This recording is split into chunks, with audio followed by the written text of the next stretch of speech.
The single most effective way of growing, holding, attracting, and hopefully harvesting deer on your property is through the use of food plots. And when we think about food plots, we want to try to shoot to have between 5 and 10% of our property in food plots.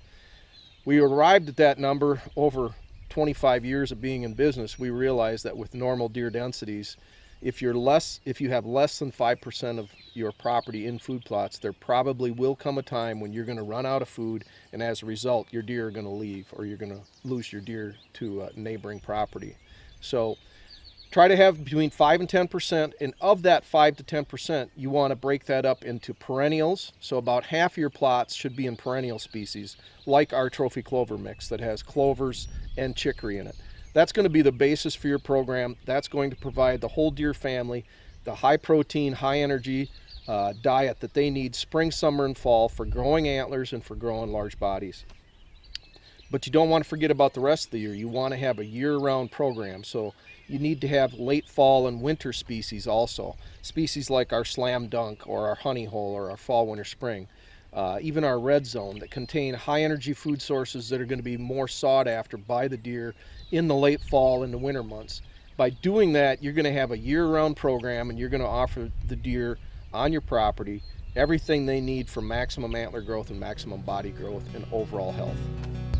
What I want to talk about is really 7 easy steps on how to plant a food plot. We're going to talk about the importance of testing your soil, specifically for the pH of the soil. We're going to talk about conditioning your soil through the use of liquid soil conditioners and eliminating weeds. We're going to talk about the importance of liming, fertilizing, tilling, seeding your plot, and then lastly maintaining your plot through mowing and or liquid fertilizers.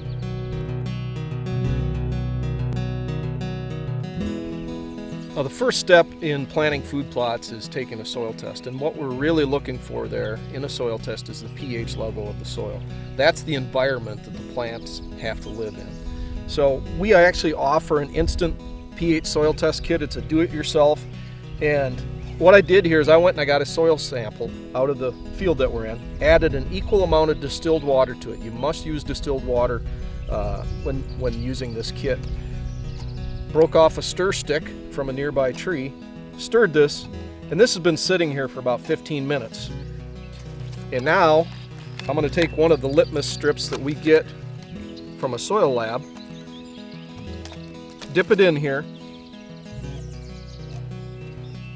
shake it off, and then I'm going to compare this to the color chart that we provide. And this is probably, looks to be about a 5.5. And now there's another chart here that'll tell you how many pounds or tons of lime you're going to need to add to your plot to bring your pH up to a 6.5 or a 7. So that's the first step, and very, very important step.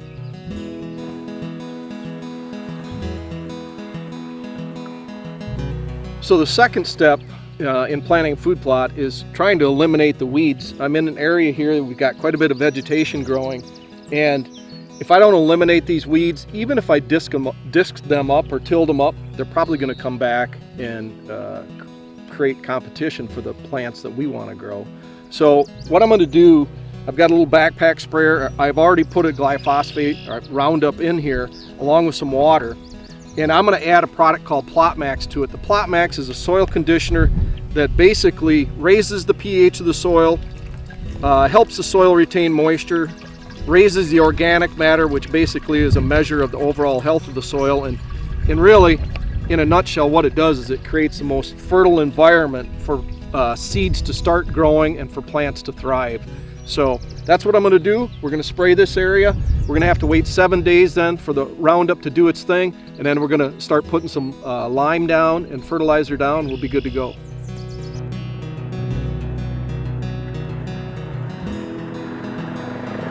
So the third step in planting a food plot is applying lime, if you need to. We took a soil sample, we know we need to apply lime, now we're going to go about doing it. It's very, very important. What lime does is raise the pH to create the proper environment for plants to thrive. If we don't do that and we neglect or ignore liming and we plant something that needs a high pH, and unfortunately most things that we want to plant for deer need a high pH, basically a neutral, a 7.0 pH. So if we ignore that and go ahead and plant anyway, we're going to be very, very disappointed with the results, because we're asking plants to thrive in an environment they can't thrive in. So we need to apply lime. We can buy it by the 50-pound bag, buy barn lime. Pelletized lime comes either in bulk or in 50 pounds.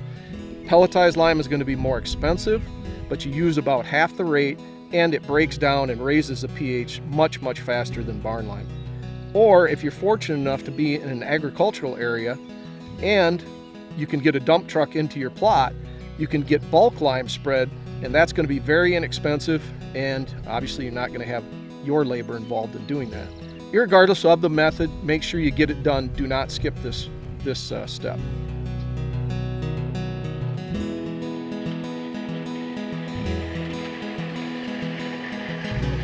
So the next step, basically the fourth step in planting a food plot, would be to apply our fertilizer. We need to put our lime down and our fertilizer down prior to tilling so that we work them into the soil, so that when the seeds germinate and the root starts growing, there's plant food available for that plant. So it's important also to marry up the type of fertilizer with the type of plot that you're planting. There's basically going to be three numbers involved in it that identify fertilizer. The first is nitrogen, your second is phosphorus, and the final number is potassium. For example, legume type species like clovers, alfalfas, soybeans really need a lot of potassium. So if we use a high nitrogen fertilizer on a clover plot, all we're doing is encouraging grasses and weeds to grow, because that's what grasses and weeds thrive on, is nitrogen. So make sure you read the label on the seed that you're going to use, and virtually all seed companies are going to suggest the type of fertilizer that you want to use for your plot.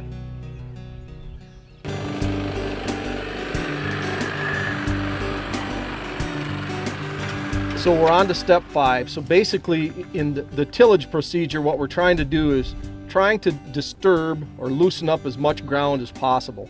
And bear in mind, anything you can do to loosen up the ground and will allow more seeds to germinate and sprout and eventually grow and be successful plants. So, you know, if you don't have equipment available, you might want to use a steel garden rake.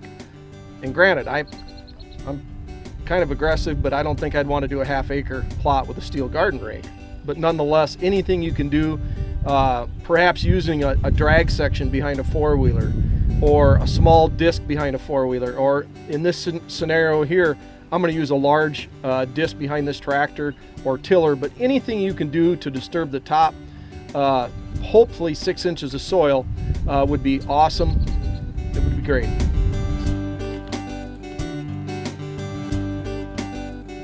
All right, in step 6, now we go on to planting. We've done our tilling, we've fertilized, we put down lime, we put down our soil conditioner, killed the weeds, we're ready to plant.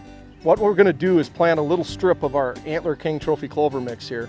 I disc the area up, and if you step out into that plot after you've disked, I sink down about 3 inches. Okay, so I'm gonna need to firm up that soil. If I just broadcast the seeds and drug over them, or even cultipacked over them before I firmed up the soil, I'm gonna bury these seeds too deep. These are tiny, they have to be less than a 1/4 inch deep. So our next step here is going to be to cultipack to basically firm up the soil. We're going to broadcast the seed and then cultipack over one more time to basically get good seed to soil contact. And that's all we're going to need to do. If rain was in the forecast, you know what? I would broadcast this stuff after cultipacking and walk away, let the rain work it in. But in this case, we don't have rain coming for a week, so we're going to cultipack, broadcast, and cultipack. Now with some of the larger seeds, like our red zone for example, seeds are much larger, and what we can do there is broadcast them and then drag over them with like a spike tooth drag, or you can actually use a drill also. So those seeds can be up to 1 inch deep. So just bear in mind when you're planting to keep in mind the size of the seed and not to get the seeds too deep. One thing to keep in mind when you are broadcast spreading seed, for example, our trophy clover mix, the seeds are tiny, and 7 to 8 pounds is the seeding rate per acre. Okay, an acre, bear in mind, an acre is basically a football field. So we're only putting down approximately 8 pounds of seed on a football field. So just barely crack open your seeder, go over that whole area, go over your whole plot, and take a seed inventory. If you got more seed left, go over it again. If you still have seed left, maybe you could open that setting up one more click. But if you have it wide open, you're going to be out of seed before you get across 1/10 of the size of your plot.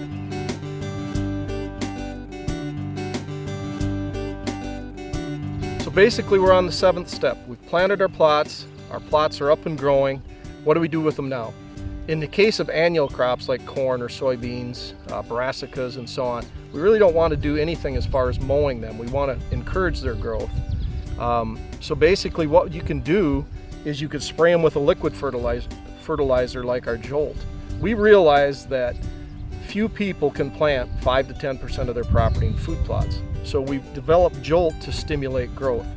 This has been developed to provide plants food for a 30-day period. So once the plants are up and growing, we'll spray these plots once every 30 days and we can really maximize the tonnage on each and every food plot. In the case of a perennial mix like our trophy clover mix with the chicory, I've got some grasses coming up in here. So I can either mow these when they get to be a certain height, or if I see the clover starting to flower, I definitely will mow them. If I want to get rid of these grasses, what I can do is, what we've got going here is we've got a grass killer in this sprayer. Specifically, we'll only kill grasses. We're going to add Jolt to it. And in one pass, Mike is going to get rid of the grasses and fertilize the clover, so we'll get maximum growth out of this particular plot and get rid of those grasses. So pretty simple, but very, very cost effective, and it's a great way to stimulate the tonnage on each and every plot.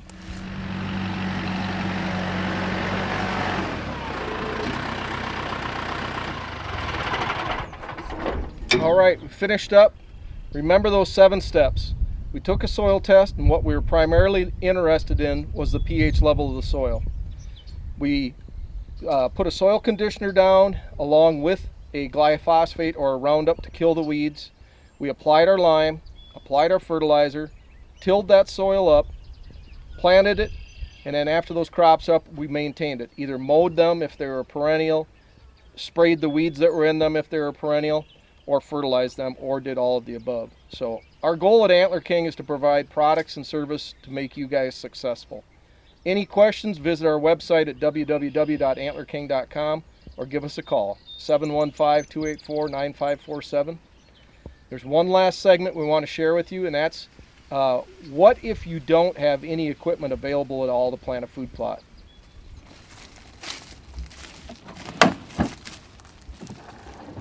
All right, I had mentioned that all is not lost if you don't have equipment.